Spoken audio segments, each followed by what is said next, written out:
It's the Auburn Observer Podcast. The second try at this episode.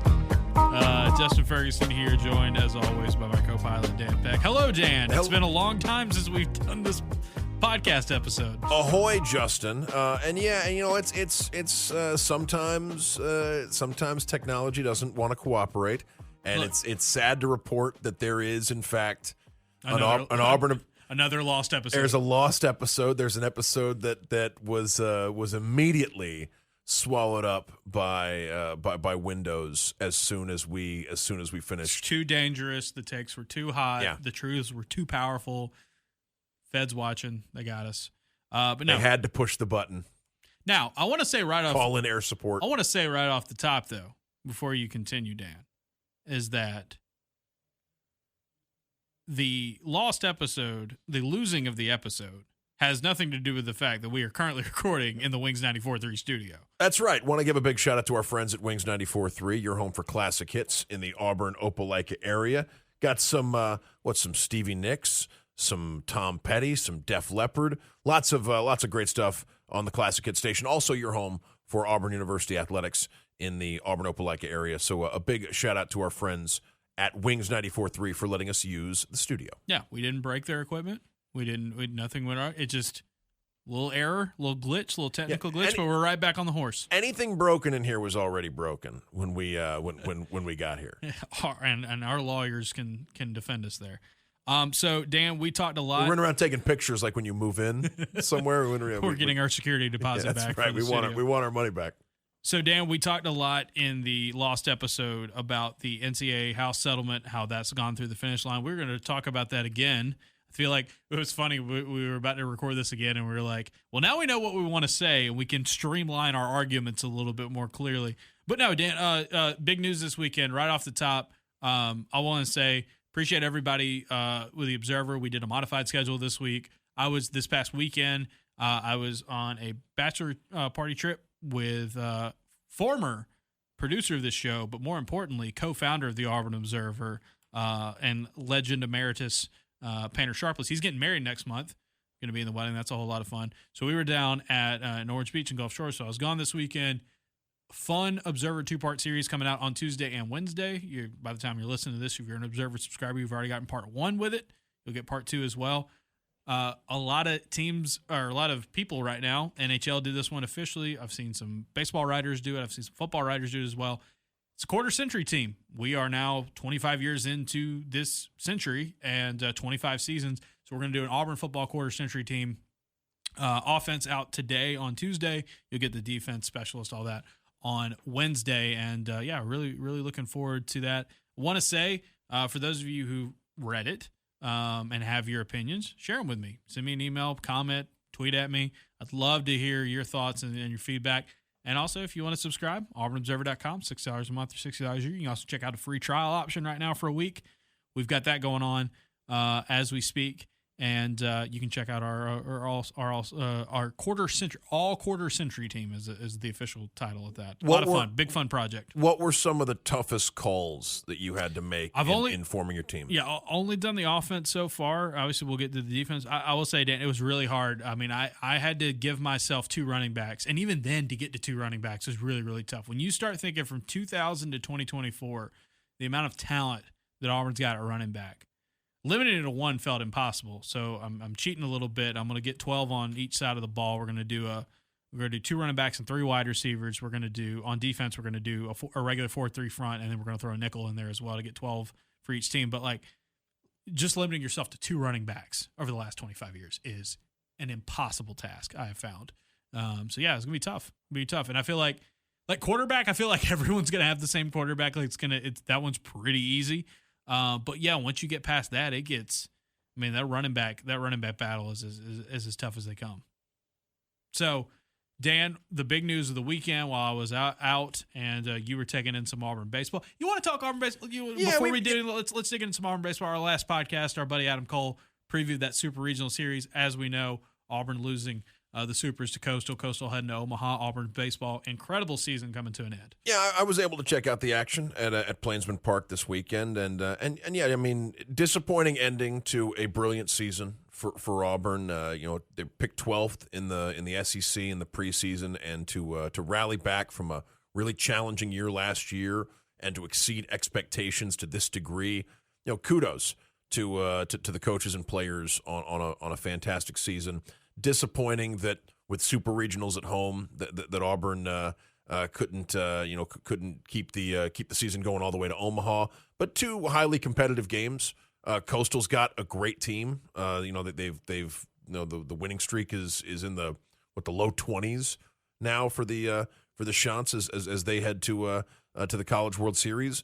And yeah, I mean Auburn had chances, and it wasn't to be this weekend, and Coastal Carolina moves on. I get that it's, like I said, a disappointing ending to a phenomenal season for these coaches and players. Yeah, one of the best that Auburn's had. And I think, Dan, again, you're not converting at the plate and you're missing your opportunities, but it wasn't like you were going up against a bunch of scrubs. This is one of the best pitching staffs in the country. We talked about it with Adam. They had some monsters. I remember we were talking earlier.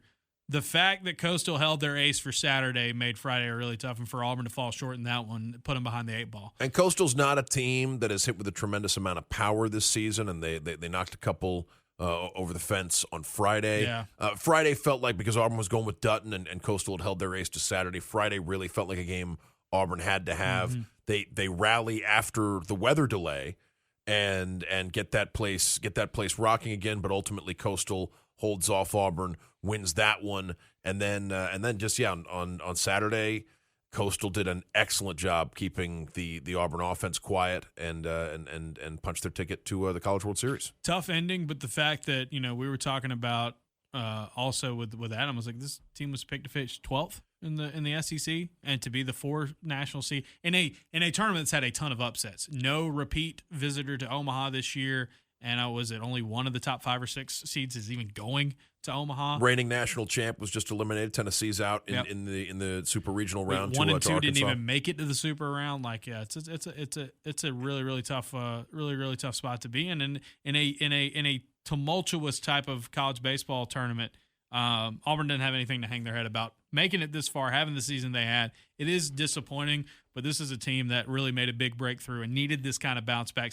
Went above and beyond what you would constitute a bounce-back season. And a big reason why Auburn was able to have this kind of year and exceed these expectations is because of Butch's eye for talent. Yes. Being able to identify freshmen that can help you immediately, being able to identify players in the portal that maybe aren't being pursued by everyone, and going out and seeing, like a Sam Dutton, and figuring out that this is a guy that can help you, in the short term. So yeah, I think Auburn is in an excellent position if they can hold on to the freshmen that were so exciting this year. I mean that'll go a long way towards helping Auburn sustain this success and have a nice little run for Butch over the next couple of years. And man, Auburn already getting off hard at work in the transfer portal. A lot of quick fire moves made, and that's just kind of the nature of the beast, right?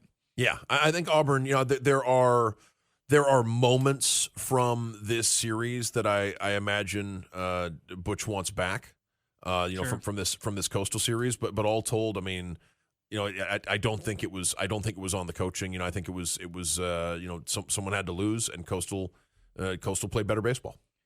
While that was going on this weekend, Friday night, the big news that the House versus NCAA settlement had been finalized. Dan, opening the door that's starting July 1st.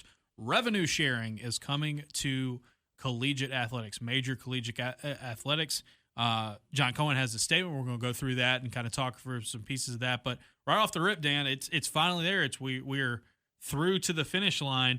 There's going to be a lot of hoops to jump through, a lot of headaches, a lot of red tape, all that. Bottom line, though, is that I think we're both on the same accord, and this has been our MO from the very beginning of the Observer, even before then, going back. I remember Painter and I even talked about this weekend when we were together. The guys and girls that make up the product of college athletics being to directly benefit from the money that they have generated because of it. It's always been the way it should have been. And even though that changes what we think of as college athletics, it is a more fair system, and it at least gets the money to the people that make it happen. Yeah, I'm curious to see, like in the salary cap era, of college athletics, like what changes as far as like which teams compete and if anyone can overachieve or underachieve. But no, I think it's probably a better system than what you had in the past. I think that with a Wild West unregulated format, you had the risk of, I think John Cohen mentioned it in the email, like leveling the playing field for teams across Division I. You didn't want different sets of state laws or different sets of local laws, interfering with these policies. And yeah, I think this seems like a step in the right direction, or at least, I mean, to have all the key players on the same page feels like a pretty crucial development. Yes. Compared to what you've had in the recent past in college athletics. It's not streamlined. There's a lot of warring factions. We all know that we talked about it with Jordan last week about the war between the SEC and the Big Ten versus the world.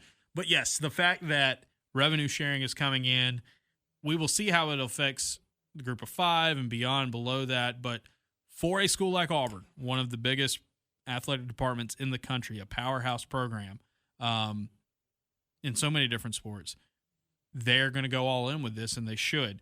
We mentioned John Cohen putting out this statement. Let's go through it. Let's go through some of what it said and kind of discuss where Auburn's heading in that direction. The statement starts with talking about the success that happened this year, the challenges of the NIL world, all that. This is where I wanted to start from Cohen. Quote, "Many of you have been following the litigation during the past several years and know that college athletics is anticipated to go through a monumental change effective July 1st once the House versus NCAA settlement becomes effective. This settlement will eliminate scholarship caps and enable athletic departments to share revenue directly with student athletes, while leveling the playing field through the implementation of an annual cap on the funds that may be directly distributed.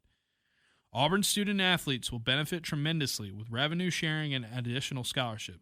Living out our championship level commitment, Auburn is fully funding revenue sharing, a $20.5 million investment. Auburn will also allocate $113.8 additional scholarships year over year at a projected cost of $5.49 million.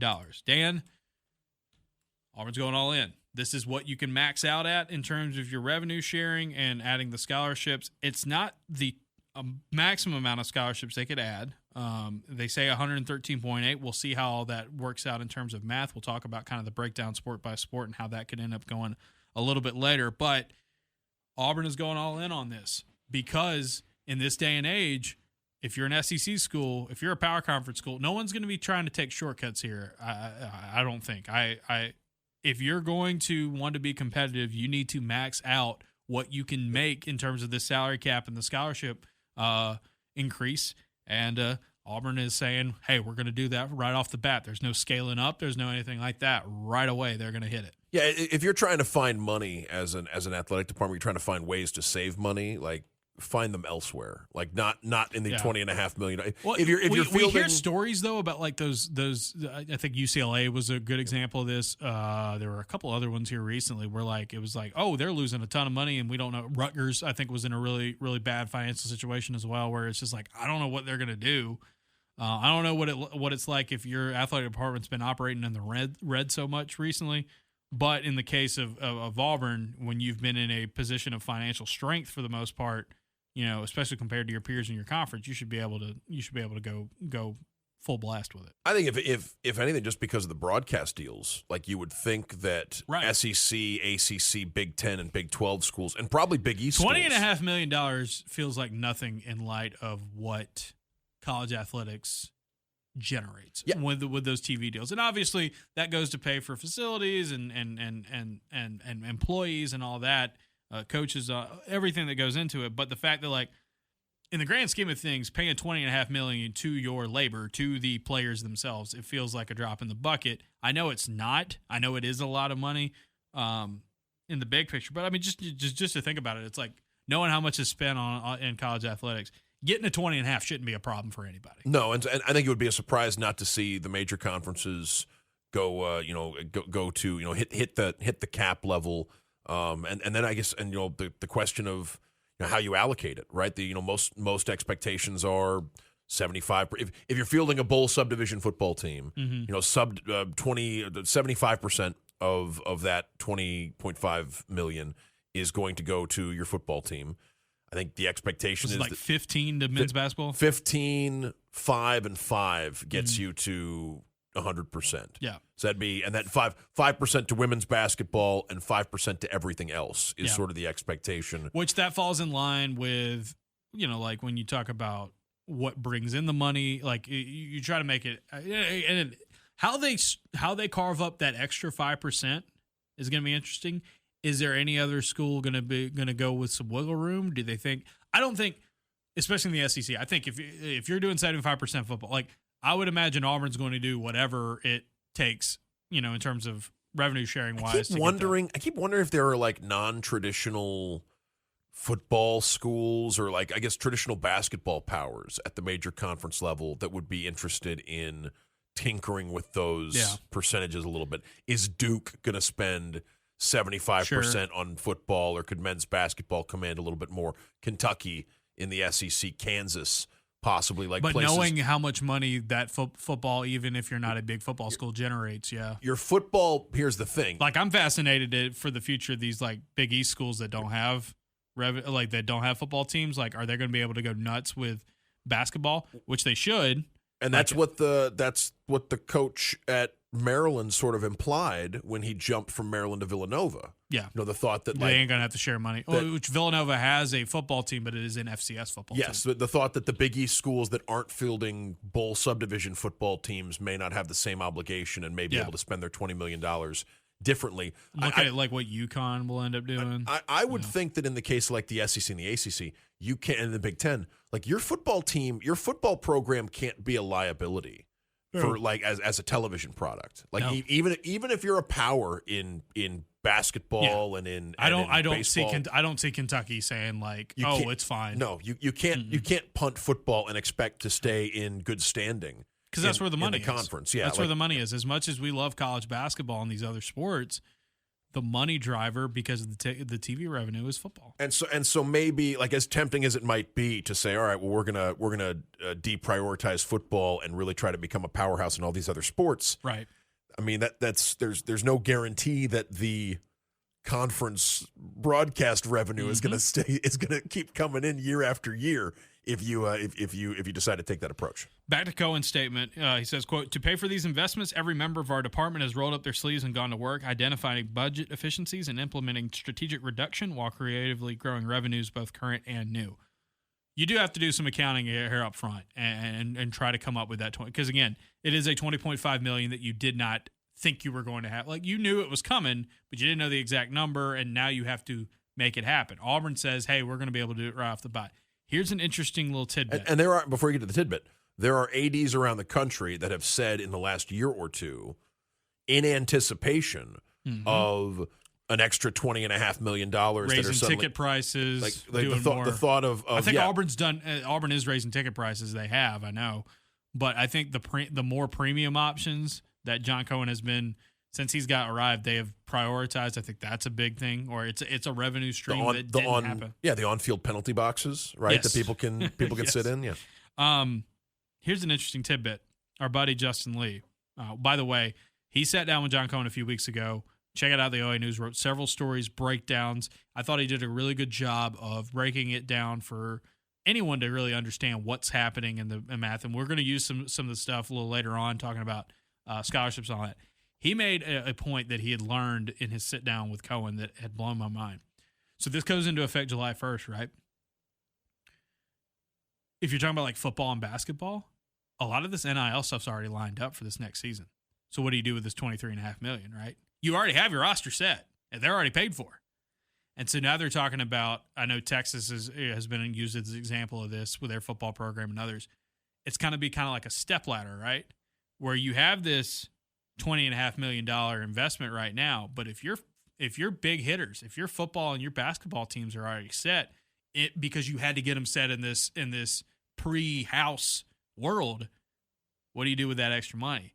Do you go above and beyond with this current roster? Have you been able to promise more later on, or is it going to be a case of you can take that money and divide it up more down the line and kind of make like a little stepladder situation. That's going to be fascinating to watch for sure. Going back to Cohen's statement. At the same time, even with increased costs and asking Ernest to give more, Auburn family has steadfastly supported our department and their students at record levels and helped Auburn thrive in this new environment. For that, I say thank you. By supporting On to Victory and continuing to set season ticket sales records in numerous sports, you're returning championship dreams into reality. Despite the changes ahead, On to Victory remains a critical component to support Auburn student athletes. Donations to OTV provide Auburn with a competitive edge in recruiting and retaining elite student athletes. He goes on to say, if you still have OTV pledges beyond July 1st, know that those still will go into good use. The difference, though, Dan, and this is where this is the big thing here. In the last 4 years, you've been able to give to On to Victory or the collective or whatever form in the name of quote-unquote NIL, and that money has been able to go to athletes, right? So you've had this pool of money that you've been able to get, and because there were no rules and there were no salary caps or anything like that, that money got to get funneled to the student athletes. And that money played a large role, in assembling these rosters over the last couple of years. You know, you don't have, including the rosters including, like we were saying earlier, like the rosters that are going to be suiting up for Auburn in 2025-2026 academic year. You don't, as Bruce Pearl will tell you about other schools and his own, like you don't assemble the kind of roster you've seen in the SEC in like the kind of rosters you saw this past season in basketball. Right. Like those aren't cobbled together without real NIL investment. Correct. From those collectives. Now that wasn't coming because of the rules at the time. That wasn't coming from directly from the schools. That was the outside NIL collectives. Now it was donors are giving you money to pay the kids. Now the school has to pay the kids directly. Now, can some of that money come from the fact of donations? Yes, that's going to be a big part of that. Well, that's the big change, right? Is that like before it was like donate to the NIL collective so we can pay more, and that NIL collective can help recruiting and help your team win. Now those donations will sort of be directly to the university or directly to the athletic department. And that can be allocated into that, but it can also go to other things as well. It's no longer I gave X amount of money, so Auburn used that X amount of money to sign this player. It's now I gave him X amount of money to Auburn, and now Auburn can use that in the framework of the salary cap as well. So they're going to tell you, keep going to using On to Victory. Keep supporting On to Victory. That's going to be their thing. I mean, heck, they've got War Eagle Plus. They're not wanting to pull the plug on it. They've got too much invested in that. Like, they're going to want people to continue to support On to Victory and get the benefits and all that. Be a donor. And basically now, Dan, like, it seems like On to Victory can be a thing where, like, you can be a donor to Auburn without being a season ticket holder. Like, it is, the barrier is like without being a Tigers Unlimited. Now, he does mention in this thing, Tigers Unlimited is still a big part.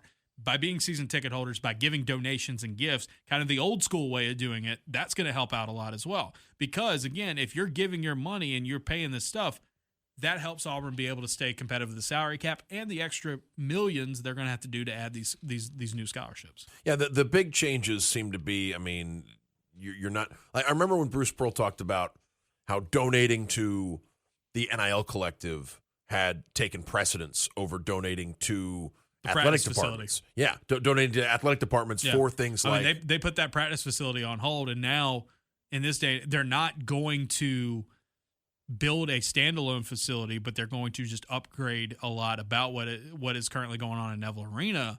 And I think part of it is because, this money's having to go to athletes directly. And back in the last few years, it's been you're donating to that directly. Now it's like, hey, continue to donate. The athletic department's now directly responsible for making all that work. Right, and it's no longer a choice of are you going to donate to the NIL collective or the athletic department. And it's also no longer if a billionaire wants to give millions and millions of dollars to a certain program, they can have a much better team than everybody else in terms of their money. I think it was making people around the industry uncomfortable when you heard like, oh, Ohio State or Texas has invested tens of millions of dollars. They have a $50 million football team. Yeah, like I think, they may be able to do some of that early on with that little stepladder thing we were talking about. But like, no, it's no longer that. Oh well, because they have the super boosters and they're the richest, they can outspend everybody else. It's not going to be like European soccer. It's not going to be like baseball. Finding a way to level the playing field without ripping off the student athletes. Yes. Because you could say, nobody being allowed to pay anyone anything would create a level playing field. Correct. But it wouldn't be fair. It's kind of what we had. Which is what we had for a long time. time. And it wasn't fair because guys were still getting paid anyway. And it also wasn't fair because no one was getting paid legally. Correct. And players were, weren't being compensated, what they deserve. And if they got what they deserved, if they got what they were worth and they got caught and anything wasn't airtight, they weren't playing anymore. And for me, and I think this is also true, like for you, that one of the reasons I was firmly team pay the players in the first place was because I thought it was profoundly unfair that if you wanted to go to the NFL, your only path included college football. Like you had to play 3 years of college football to make it to the NFL with no real alternative. There's no side, there's no side path to the NFL that doesn't require. I mean, the vast majority of people in the NFL went through a couple of years of college football, and if it's almost a requirement in order to get to the NFL, it felt kind of unfair that was like required and unpaid labor at the same time. And so, I thought I've always while college football was making money hand over fist. I've always used the example like Ohio State quarterbacks, like Terrell Pryor's always been the one. There's been other Spurrier's quarterbacks are probably a good example of this too. Quarterbacks are a really good one. Where it was like you knew these dudes weren't going to be NFL superstars, and the maximum amount of their value, their earning potential, was going to come by playing quarterback at Ohio State, even though they were not prototypical. I mean, think about this. I'll even go to an Auburn example. Nick Marshall was never going to be an NFL quarterback, but Nick Marshall started a game at corner in his first year. But Nick Marshall as a 2-year starting quarterback on a championship-winning team and an elite, these top of the line program that Auburn had, top 10 program for 2 seasons. For the most part, they were top 10 those 2 seasons. That potential would have been crazy for him, knowing that, he's a cornerback playing quarterback and he'll never be that guy in the league again, being able to benefit from that. I'll give you another example. It's like looking back on like NBA salaries from like the 70s and 80s, right? And it's like, that entire team didn't make as much as. But that's the thing, though, Dan, is that back then they weren't making the TV money that they are now. College athletics has always been making TV money. That's been a fight since the beginning. Since television was invented, and those broadcast deals have exploded too. Yeah, they've gotten a lot bigger, but now it's like it was zero versus what they're getting now. I'll give you another example, and again, let me be very clear up front. I think this dude's the best player to ever suit up for this school and this program.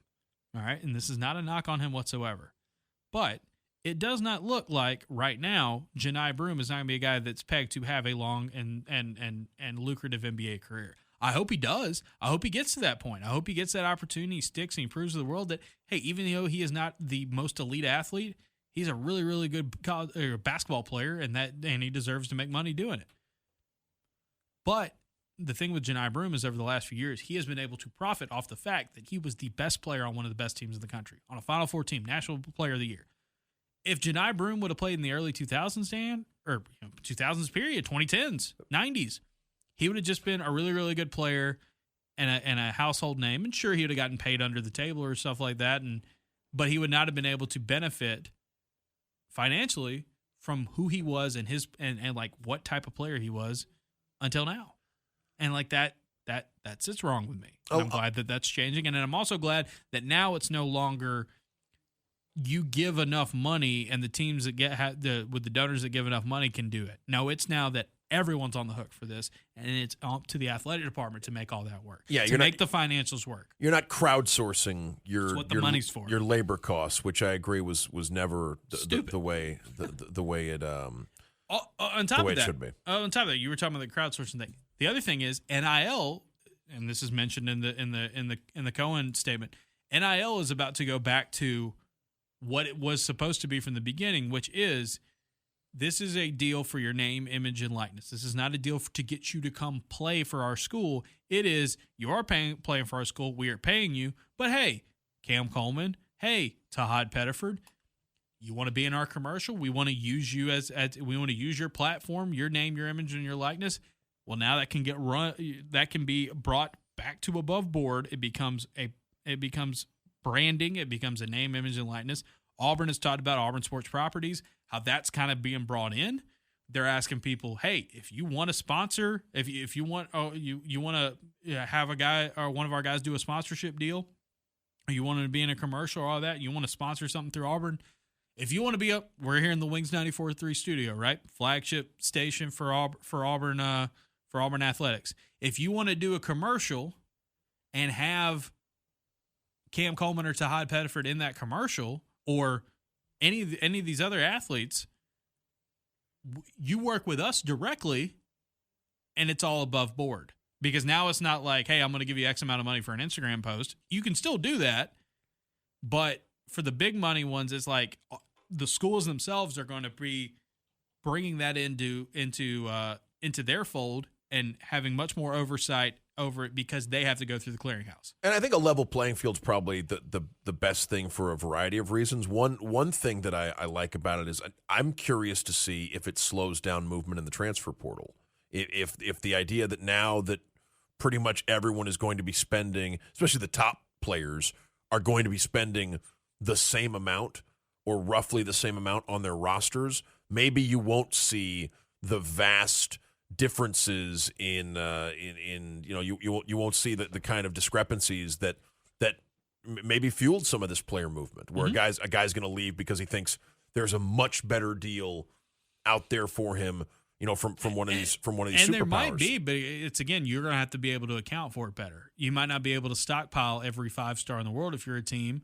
And if a kid says, "Oh, I can go get more money elsewhere," that might be the case, but it's because they're having to take that out of their $23.5 million or what, they're having to take that out of their salary cap. It's not, "Oh, we can pay you more." I think about like this pitcher at Texas Tech, this softball pitcher at Texas Tech who made that big money move from Stanford to Texas Tech. And some people are like, "Oh, well, they outbid her."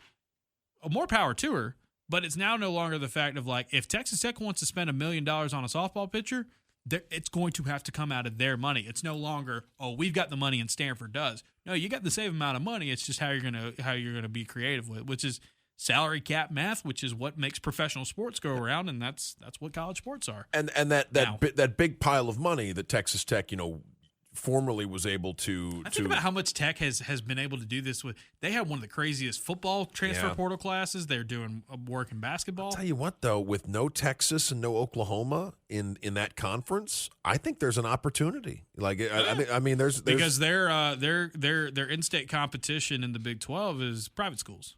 Yeah, not as big as Tech is. Yeah, I mean, and you don't even have Oklahoma to deal with. You have Oklahoma State, but I mean, I think it's different, and so they've shown. I guess Houston's about school, and there are getting to talk to Don Dunn about the machinations of Texas Tech a little bit. Like there are some people that have done extremely well in agriculture. There are some people that have done extremely well in energy, and there are some people who have done very well. That's oil country right there. And there are people who have done well in tech as well. So it's like you've got some folks, you've got some dedicated boosters that would love the opportunity to help Texas. I mean the Jacob Toppin story, right? That this is a guy who had a first round grade in the NBA draft and is coming back to Texas Tech to play basketball for another year. Like that fella didn't come cheap. No, not at all. Not at all. But I think but the important thing to keep in mind is for programs that had those huge cash reserves and were using them on personnel the last couple of years, those cash reserves don't go away. They're probably going to start, like, I think some of that investment, goes back to facilities and to that's the thing is, like, if you donate that money, and so if you have super donors, if you have donors that are going, like with what they're asking with OTV, if Auburn continues to go to get above and beyond with what they need with their scholarship or with their donations to that, they're not gonna have access to a higher salary cap, but that might be able to do a lot of the other stuff that can free up money elsewhere, and that's important. Paying coaches, getting facilities. It's gonna kind of go back to a little bit more of the old ways.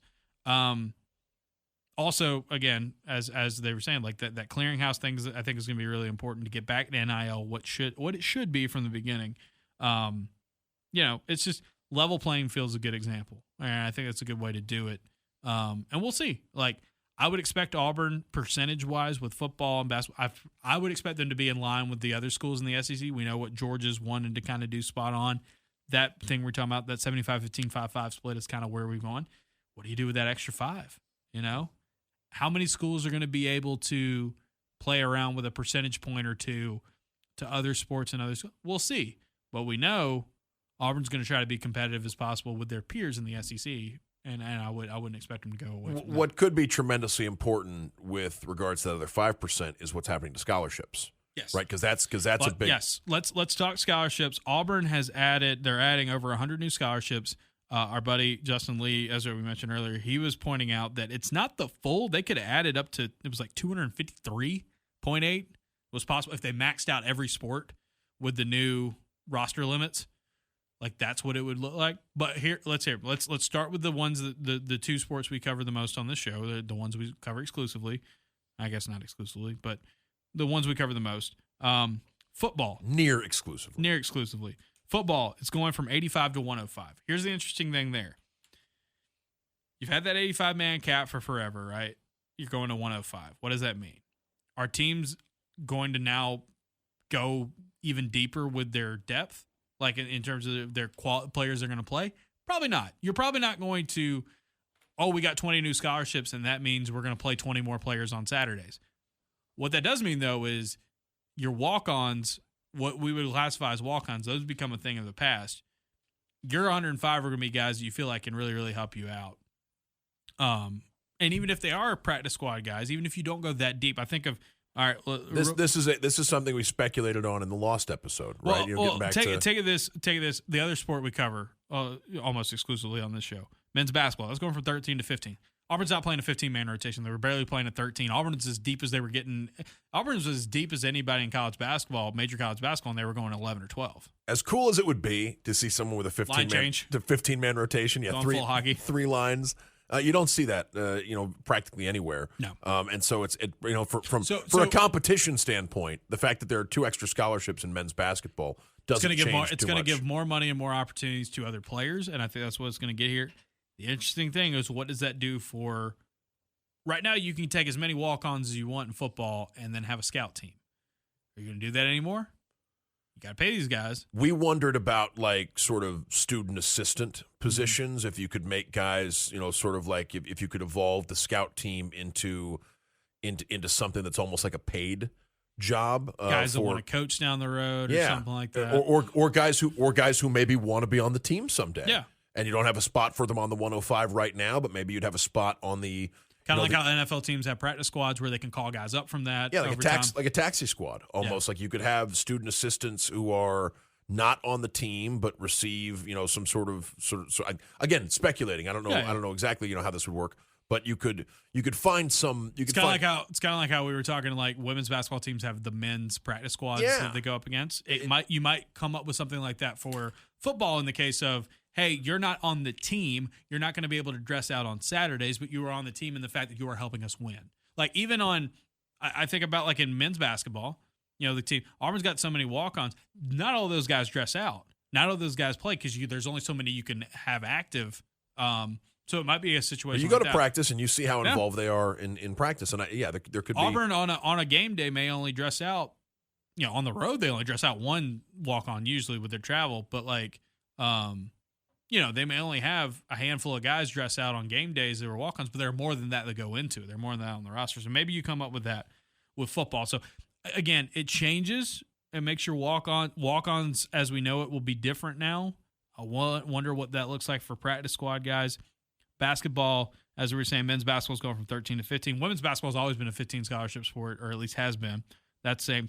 Did we get into because the invention of the clearinghouse or the implementation of the clearinghouse as a way to if you want to sign a player to an endorsement deal and it exceeds, I believe the number I saw was $600. Yeah.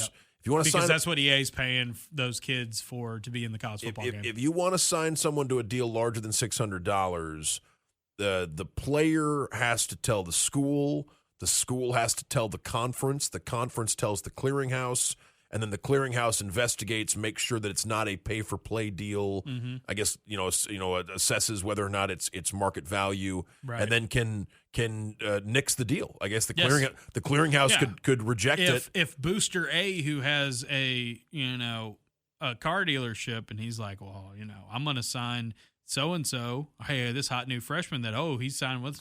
He knows that he can get an X number amount of money. He can get this, and it's like way over value. You're like, okay, come on, you're just doing that to circumvent the salary gap. Yeah, you can't do that. Well, and there are avenues if you genuinely want your product endorsed by a student athlete. Yeah, there are more avenues through the school than ever before to make that sort of thing happen. And players can also have their individual representation. And make their own NIL, and like NIL. To be clear, like NIL earning potential, like a kid may go to Texas because he feels like he has more branding opportunities. He can get more NIL. He can get more stuff on top of the salary he's going to get from Texas itself. Maybe he can do that more at Texas than playing at TCU or Houston or something like that. Like that could happen for sure. But what's not going to happen is it's not going to be people directly related to Texas. No. Influencing that recruitment. Be like, hey, Nico, you can come play at Tennessee and then leave. But we'll have this much money for you, waiting for you, from our donors. That's not going to be the case anymore. All right, the big one we talked about it earlier, the sport earlier. The big one, and I think we can put two of them in here as well. The diamond sports, baseball and softball. This is huge for Auburn. Enormous. This is big. And again, we don't go deep into baseball on this show a lot. We did with these previews recently, but I do want to mention. College baseball, in case you didn't know, 11.7 has been the scholarship limit for forever. Now it is up to 34. Why is that a big deal? Well, in the old days with 11.7, Auburn had 11.7. Everyone had 11.7. The problem was that a lot of schools that had lotteries, Georgia is a great example. LSU does this as well. But Georgia, the Hope Scholarship, a lot of kids can go to school for free in the state of Georgia, in-state kids. Their school's paid for, and they're really good baseball players. Well, what does Georgia not have to do? Give them any of their scholarships. Meanwhile, for Auburn to be competitive, knowing that Alabama doesn't have a lottery, they don't have stuff like the Hope Scholarship, they had to be more creative with their accounting. And Dan, like, it's just a ton of credit. We were talking earlier about Butch Thompson and his eye for talent. A ton of credit should go to him and his staff for being able to field really competitive rosters, and the fact that the other schools had a lot of other schools in the SEC had a built-in advantage, and the fact that they did not have to give any of their scholarship money to really good baseball players, any of their scholarship slots, I should say, to these really good baseball players because of the fact that they were in state and the fact that their state lottery or all that like created that for them. Like it's wild that Auburn's been able to do that. Now it's, hey, everybody's got 34. Doesn't matter if they're Hope Scholarship or or anything like that. And to see and on top of that, by the way, Auburn softball can go from 12 to 25. Softball can go from 12 to 25. It's huge. It changes so much for these sports that had a lot smaller scholarship numbers compared to how much are actually on the roster. The two diamond sports were big. It wasn't even a loophole. It was just advantages that other schools had that Auburn didn't. Now Auburn can say equal playing field. Yeah, it's remarkable that Butch has been as successful as he's been when you think about the lack of a level playing field in baseball in the SEC, because schools in states with lotteries seem to have a pretty significant built-in advantage over schools that didn't, and there weren't very many schools in states that didn't have a lottery in the SEC, but the Alabama schools were one of them. So yeah, this is great news for a coach who's already shown an ability to be ahead of the curve and find ways to compete despite those disadvantages. It's got to be tremendous news for Butch. Athletic department is being headed up by a guy who was a former baseball coach, and I mean, you think about how much money Auburn just pumped into Plainsman Park, which, by the way, looked great all during this postseason run. And they're not done. They're not done. Yeah, renovation's continuing. I would have to say. I mean, I wouldn't be surprised this week, by the way, if you saw, just like last year, like workers moved in the moment the season ended and got to work on the baseball stadium, and I wouldn't be surprised if that. We know Auburn softball. You got the Malvo's coach now. The renovations and like when I covered Auburn softball a decade ago. It's a lot different. That Jamie Moore looks a whole lot different now than it did back then. The Diamond Sports are in a good position. I think you have an athletic department and leadership that is committed to be successful in those sports. And why not? Why not? Those are sports. Those are spring sports that in Auburn have a history attached to them, and they know that they can be championship worthy if they put the time and the investment into it. I do find it interesting, some of the other sports, like real quick, like cross country can go from 5 to 17 on both sides. Thought that was equestrian can go from 15 to 50. I don't think that's going to happen unless they start giving the horses the scholarships. Now, full credit. I said that during the Lost episode. I said that 25 of those scholarships. Got a Mr. Ed situation going on. 25 of those scholarships were for the horses. And shocked to learn that only 5 scholarships were allocated for cross country before. That's wild. It is wild. Golf can go from 4.5 to 6 to 9 in both. Gymnastics 12 to 20. Here's the other one that's gonna be crazy. Track 12.5 and 18. That can go to 45 on both men's and women's. Again, you're gonna have for Title IX.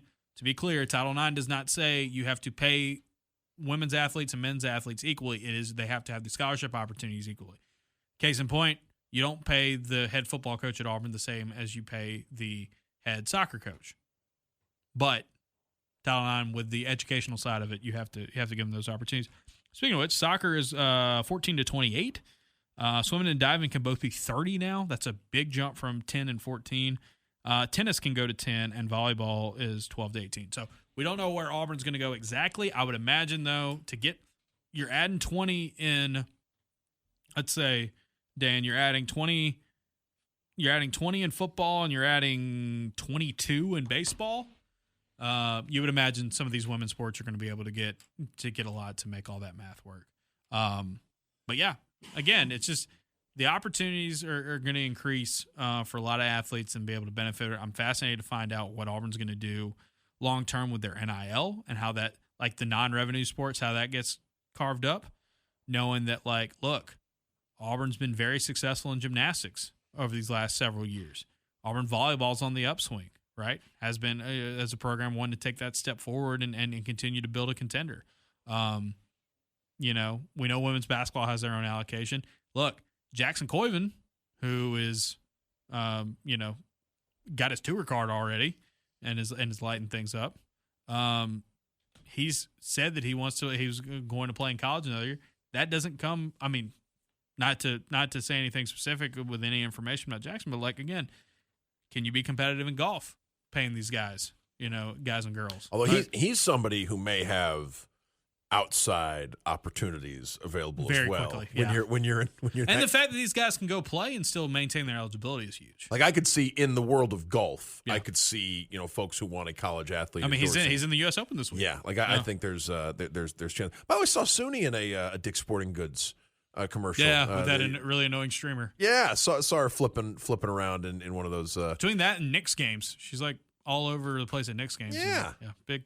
I mean, and again, platform.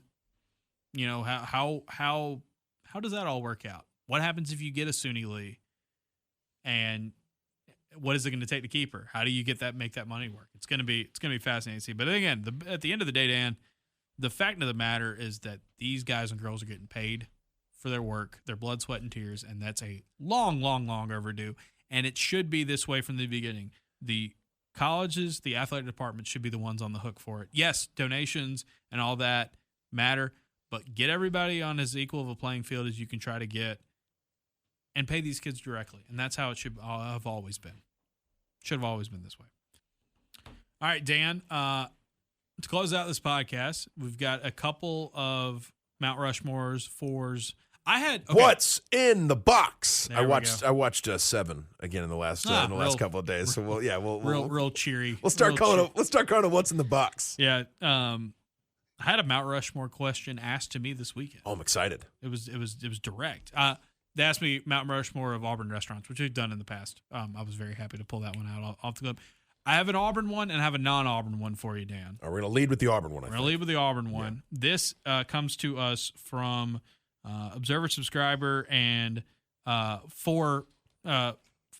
of 4 top 4 fan Vince. All right, now in the Lost episode, We spent several minutes doing dueling Vince McMahon impressions because we were so tickled by this guy being Vince. We're not going to. That's going to, you know what?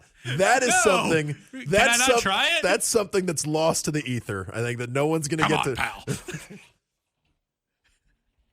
You gave the podcast. The computer. Got a lethal dose of poison. A virus. All right, so Vince, not McMahon, picked a top 4 of. I'm going to read it directly. He said, "In the meantime, how about top 4 I called it guys you may have seen practice or early in their career and thought this guy's going to be a star, and people don't quite know it just yet, and you were right." Dan, we've already picked ours because we've done this before already. Now we feel like we're even more focused. Let's go back and forth with these. I have 2 football and 2 basketball. Got to remember mine now. Yeah, I remember most of yours. You want me to start, or you want to go for it? You know what? I will lead. I'll change the order up a little bit on mine, but I will lead with one that I was early on this podcast, and that's Chad Baker-Mazara. Yes, you were. I remember seeing. I'd heard a little bit about Chad, Northwest Florida State, go Raiders, before he committed to Auburn. And watched as much as I could find of Chad's footage from Niceville. The fact that he shot over 50% from deep is still one of the funniest things. And you saw just in the junior college postseason, like it was not. He was not wide open, high percentage threes. It was in his game doing it and hitting, and what people went on to see for the next 2 years of his Auburn career. One of the things that I talk about a lot when it comes to like elite basketball players, especially guards, is like the separating factor, I think, at levels where you go from high school to college, or you go from college to the NBA or what, the ability to make your own shot, the ability to create. Yeah. And not have to rely on getting schemed open or thrown open or something like that to hit shots. That's a definitive, this separates you from the rest of your field. And I think at the junior college level and the mid-major college basketball level, that's the other thing about Chad, to go to your point, Dan. Chad was really good in JUCO. Kentucky, A&M were hard after. But when he was at San Diego State and when he was at Duquesne, he had flashes, but he wasn't like a superstar. The fact that he was able to come in and play his best ball of his basketball career to date in his 2 seasons at Auburn said a lot. Yeah, Chad would be one of the, and he delighted in being able to create his own shot. Yes. Too. It wasn't just that he was able to do it, but he was again. Tahad's got a lot of that in his game now too. Yes, where it's just does. that's a separator. So I will take a victory lap on being early on Chad. All right, so that was a regional pick. That was a hometown type of pick. Right. I'll go with one here, a little more regional. This isn't again, we were talking about this before we recorded the first time, and it was let's not pick 5 stars, because I was I thought Derek Brown was going to be really good. Well, awesome, dude. 4 stars, we can make it. Again, this dude was a big deal in the class that he came in. He's a current player for Auburn. I want to say, though, I was really high on his potential. I want to say earlier than most, because it was a big jump that he was going to have to make. And I'll go Keldrick Falk. And here's the thing with Keldrick Falk. I watched his high school film, and again, I know Highland Home. Yeah, it don't matter. I know Highland Home. I know that area. Rosie likes to tweet pictures from Highland Home. It don't matter. It's a delightful place. The plane over the stadium. It's great. Shout out to it don't matter. Shout out to Highland Home. But it's with Keldrick, it was just okay, it takes a lot to be a top 100 blue chip player playing at 1A football, because you can see a dude be dominant at that level. Alvin Henderson is going to be a great example of this as well. Montravius Adams was out of Dooley County in Georgia, down by the chicken plant. He was. You have to go beyond just I'm dominating these people who are from these small schools around me. It is I can do this at a high level, and there's always a learning curve. And there's always a jump you have to make from high school to the SEC. And Keldrick had a big jump to make, but I just the first practice we saw him, he was hitting the blocking sled, and the thing was moving and sounding and shifting different than everyone else. And I was like, that kid's got it. The fact that he was able to make the impact he did as a freshman, and then last season get to the point where he had a very productive year. Now we're talking about first-round NFL draft pick love for Keldrick Falk. Again, he's a blue-chip guy. I don't need a big pat on the back for it. I don't need a pat on the back for it at all. But I was high on Keldrick being able to make instant impact and jump. And yes, part of it is the fact he's a Wiregrass kid. Part of the fact is Highland home. But I like his game, and I like watching him play. I love, he's a great interview. He's a great, mature, very, very, just, I don't know. He's a guy that's easy to root for. But on top of it, he's just really, really talented with it. And I also love tweener defensive linemen. Marlon Davidson was one of those guys for me as well. So, I will go with Keldrick. I said Keldrick had stardom written on him, and so far he's shown it. What the Keldrick pick reminds me of is, and I had Derek Hall on my list, who was also an example of immediately there seemed to be something different about the guy, and with Derek, getting to see him as a true freshman, and realize it's one of those situations too where he maybe wasn't one of the recruits that was the first guy on. Yeah. Caleb Harris, I think, from this past year would be an excellent Caleb example Harris is a great example. Where it's like, if you called Caleb Harris being a star, collect your winnings, because that was a big one. Yeah, this time last year, I don't think anybody looked at Caleb Harris, with all due respect, and said, all right, this guy's going to start practically every game at safety and play as much as any defensive back on the team. Right. And that was Derek Hall in his first year, and it was in the front seven.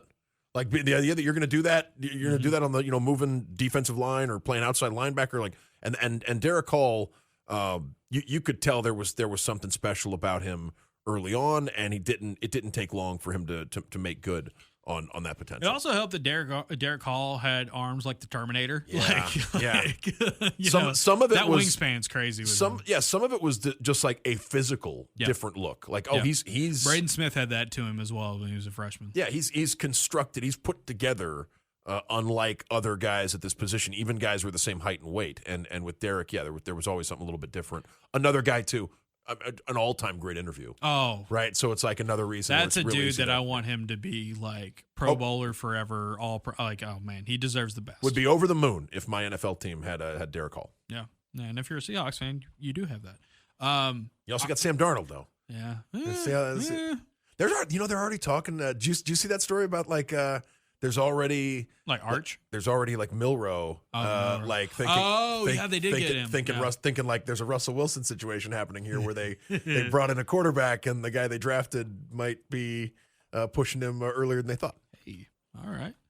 I'll give you my other football pick. I'm gonna take it back to 2013. My first full year covering Auburn. Back at the Plainsman, going through fall camp. Got to do this one from beginning to end, and I mean, what a heck of a season that was. That's why I can't quit this job. I'm chasing that high forever.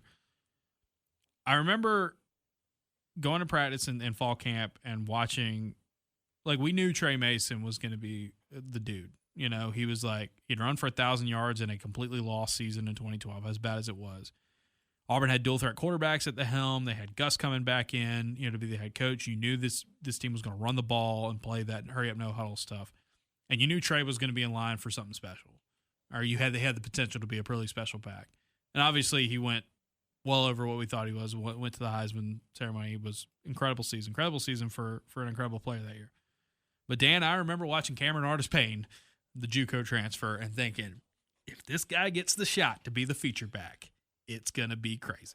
And in 2014, he had a fantastic season. I had some great flashes in 2013. I think had a really cool run or two in the Missouri game, the SEC championship. There's a juke. There's a cut he makes in that game that sticks with me. Had some big runs and big touchdowns and some other points in 2013. But in 2014, when they gave the ball and he was the lead dog, he was all that. And to the fact where it's a JUCO kid that wasn't really highly touted coming out, and got a shot and stuck around the NFL for a while. Love Cap, love the athleticism.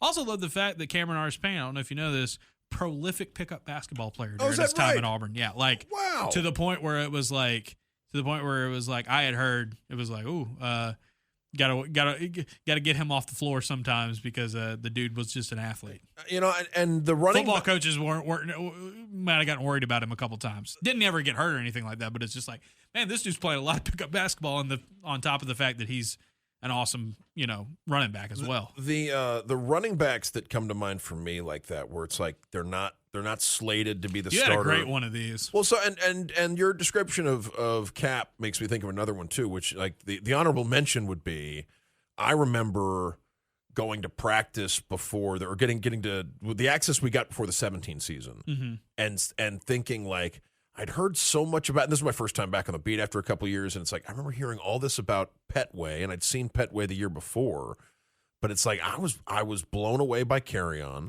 in the preseason that year, and even Cam Martin to an extent would do things where I'm like wow, there's a ton of. Like I thought. By the way, shout out to Cam. He's at Tulsa. He's the running back, or he's assistant coach at Tulsa. I thought Petway was like it's kind of it was largely built around Petway, and I remember coming away really impressed with like the depth, and those guys ended up playing a big role, especially Carry-On in that 2017 season. The one for me where it's like kind of a similar deal was like going into 07, Kenny Irons is or 06 going into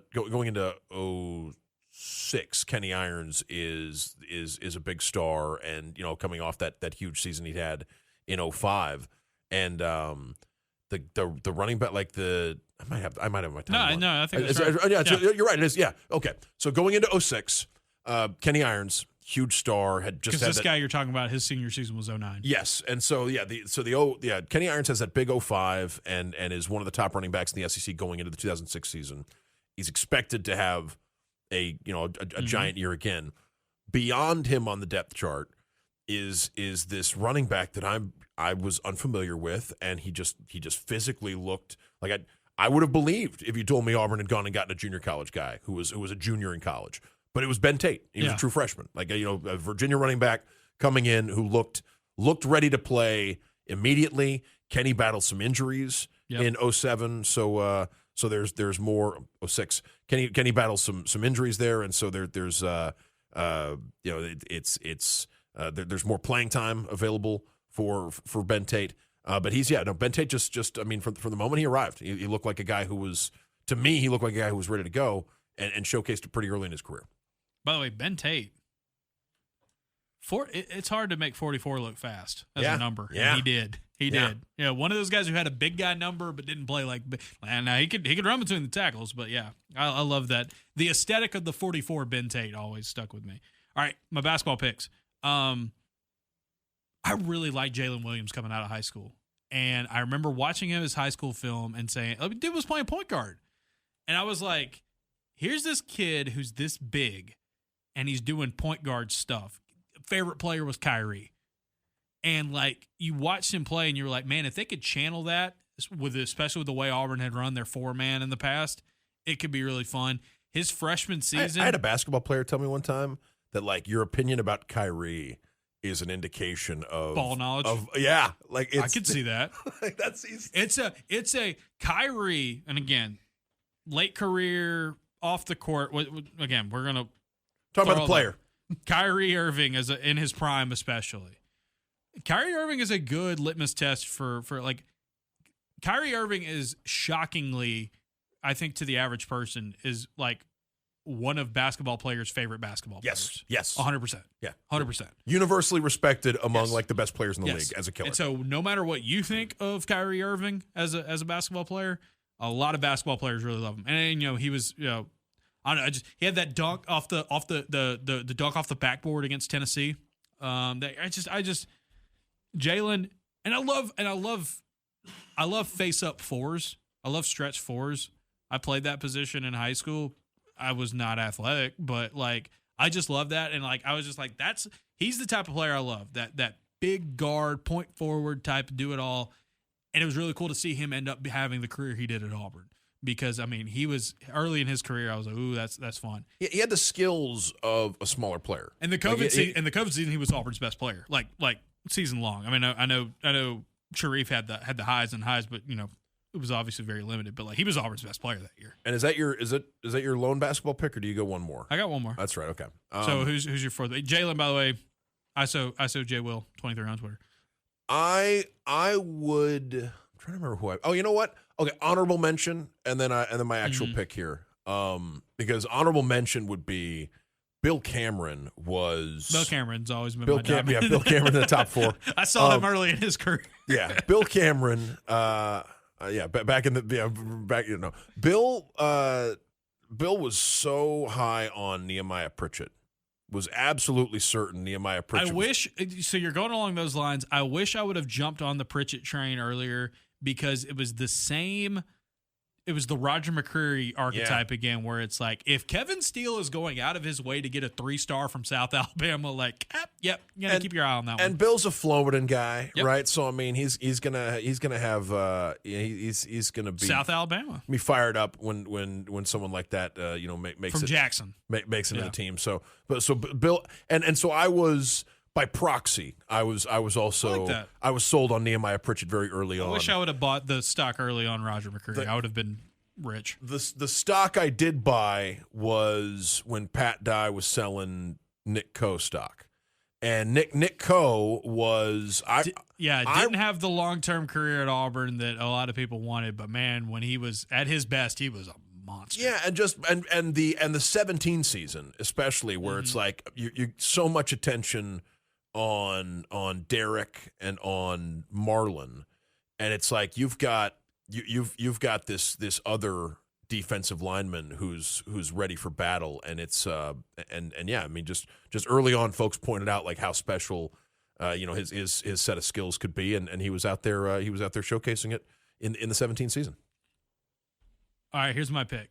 Here's my last pick. We're another basketball one.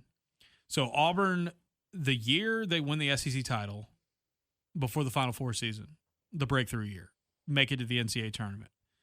This team's hot and they're exciting. And I'm going to practice and I'm watching Jared and Bryce and Stoff and obviously Anthony McLemore before the injury. Deshaun Murray. I wasn't early on this guy, but he's one of my all-time favorites. Yeah. Okay. All right.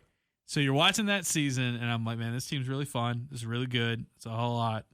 And I remember going to practice and I remember seeing this guy on the scout team. And I was like, that dude's got the juice. I said it in the Lost episode. I'll say it again here. He had that dog in him before we knew what that meant, before that was a phrase. Because this guy was going for throats in practice. And it was so fun watching him play. Another guy, Dan, like we were talking about with Chad, loved to go one-on-one and get his own shot. And I was like, when this guy gets the opportunity, it's going to be fun to see. And that man was Samir Dowdy. Yeah, head buster. It's my guy. It's my guy. He plays a good role on that Final Four team. And the other fun part why I'm happy that I was high on because Samir was a good player at VCU, but how is that going to translate to the SEC? This was pre-transfer portal era where you had to sit out a season. That's why he was on the scout team. And the fun Samir Dowdy fact there, Dan, is that in the season the 1920 season that gets ended early due to COVID, Samir Dowdy broke a long drought of first-team All-SEC picks out of Auburn. He was so good. Such a good lead guard to have. And, man, he was again, had that dog in him from the beginning. But watching him on that scout team, got to remember that scout team also had Joe Purifoy and Austin Wiley on it.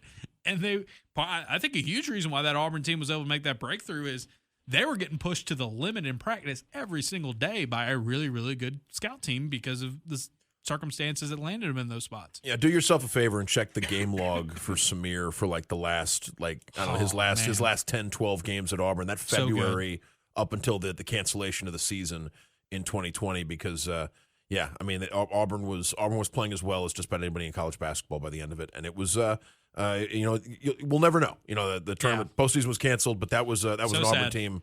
There are a lot of teams, a lot of programs that are wondering sort of what if about that 2020 postseason. Dayton had one of their best teams ever. Florida State was probably Leonard Hamilton's best team ever at Florida State. Probably his last good one. Baylor and Gonzaga had excellent teams that year, and Auburn in that mix as well. Yeah. So Vince, pal, it's a great box, pal. Good piece of business. Yeah, I enjoyed that. That's a really fun one. I want to hear. Okay, I didn't say this on the Lost episode. In a cell. I didn't say this on the Lost episode, so I want to say it here right now. Give me your ones of that. Is there an Auburn player, basketball or football, that you were on before everybody else and had pegged for stardom? Let me know. Put it in the comments. That's a really, really fun one. All right, Dan. We're gonna wrap up here. By the way, all quarter century team. This is like this week. Send your mailbag. Send your mailbag mailbag questions in. Dan and I will be back later this week to talk on the premium podcast. Subscribe, Auburn Observer, $6 a month or $6 a year.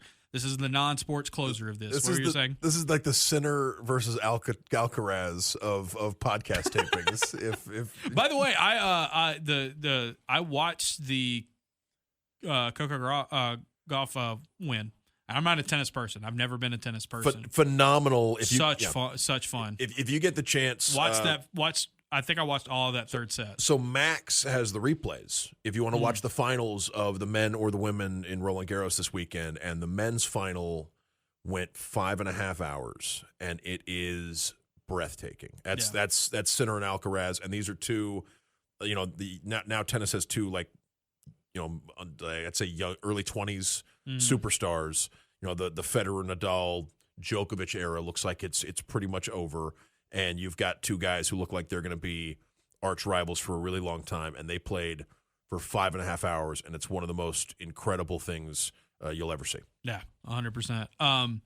But I was going to say, by the way, that we were at the beach. It was at Orange Beach Gulf Shores this week, and so I have a beach-themed box pick for you. Top 4, Mount Rushmore. Dan, we're gonna have some surf guitar at the end of this. At the end of this episode, we'll pick this. I've done this question in the past. Wipe out. I've done this question in the past as like the question to the subscribers. But I want to hear yours because Dan, for those of you who don't know, former resident of beach country. The saddest thing about the lost episode was that it included my announcement of that I'm running for mayor. Running for mayor of Destin, Florida. Running for mayor of Destin someday. Yes. I haven't picked out exactly which year I'm going to campaign in. Yeah.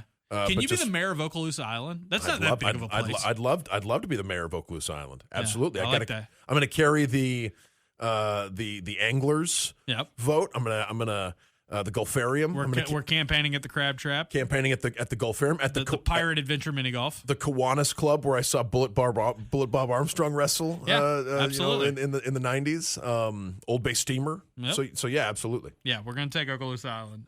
Even Suds and Cinema on the other side of the bridge. I'm gonna try to get some votes in from over there. So here's I want the Mount Rushmore top 4, whatever we're calling this week, Dan. What's in the box? What's in the box of beach? That's my favorite one so far. That might stick. What's in the box is beach activities.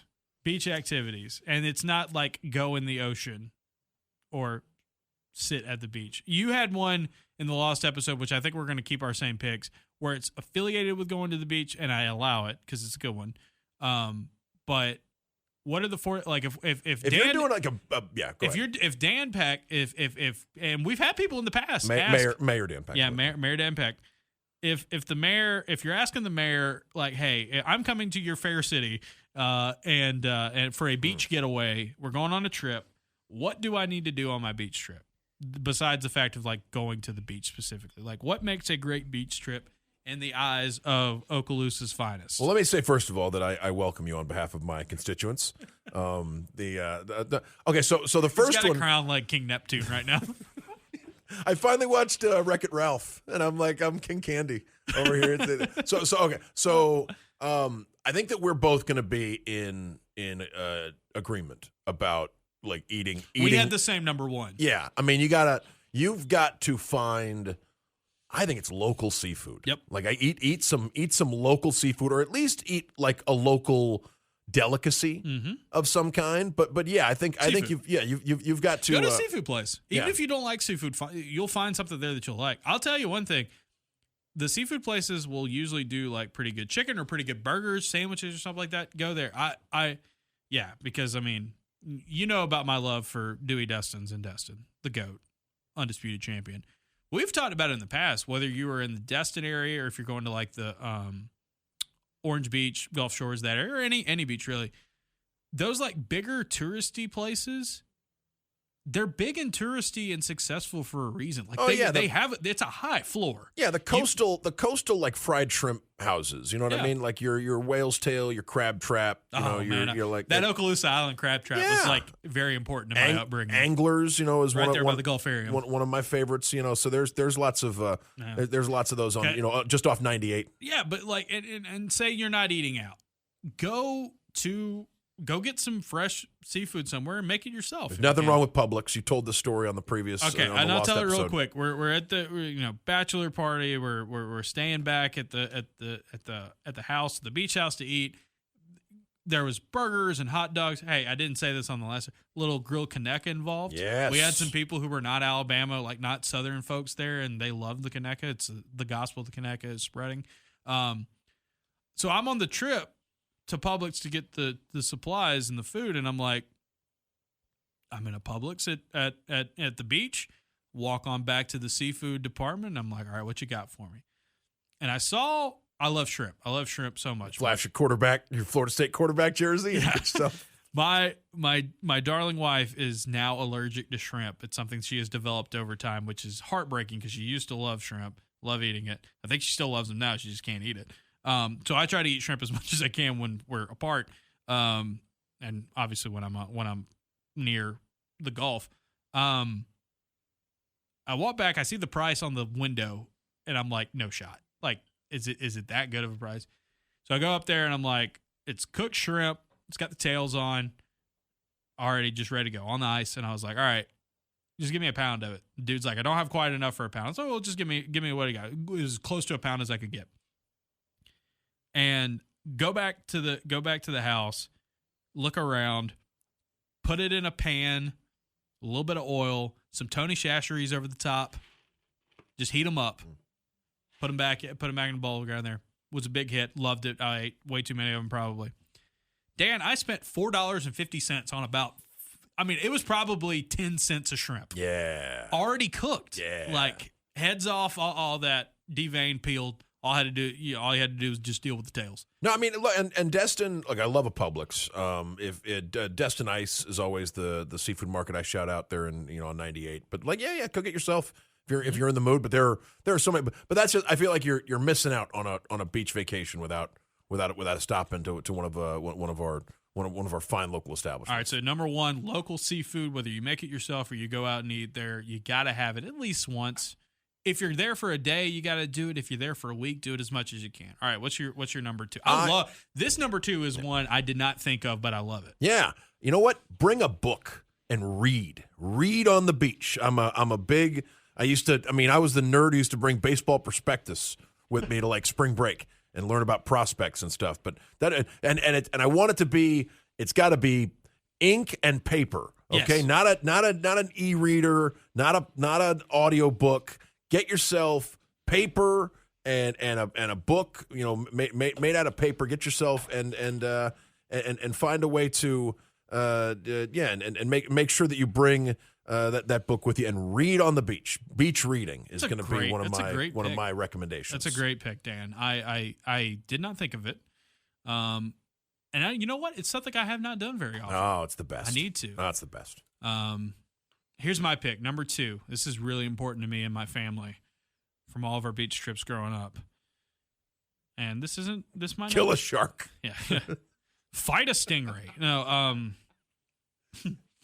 try to take down one of those planes with the banners. There was a banner flying at the one in Gulf Shores this week. That's the whale that's been haunting your family for generations. You know those like advertisement banner planes that fly around? Do I ever? Okay, so there was one this week where like AuburnObserver.com. It was like AI wrote it because it was like none of the words were in the right order, but it just kind of looked right in the air. Anyway, here this one's very important to me. This is what I think a beach trip. You can do this at places that aren't the beach, so it's not a unique to beach thing.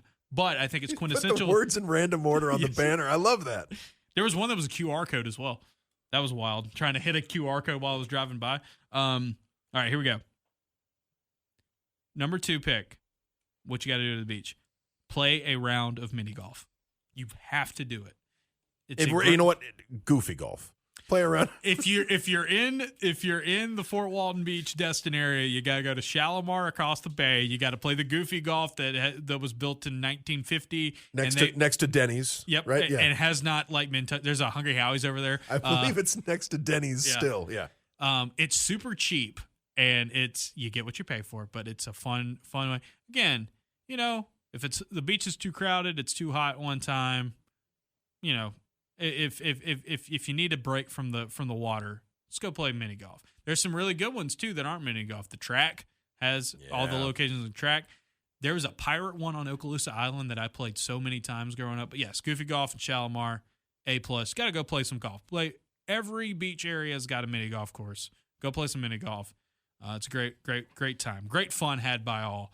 And if it's got a little arcade off to the side, go in there and have a little fun with that too. Me and Dan are big arcade guys, to the point where the Auburn Observer Arcade's going to open one day. Breaking news. Yeah, he's going to be a mayor, and I'm going to open an arcade. That's our pick.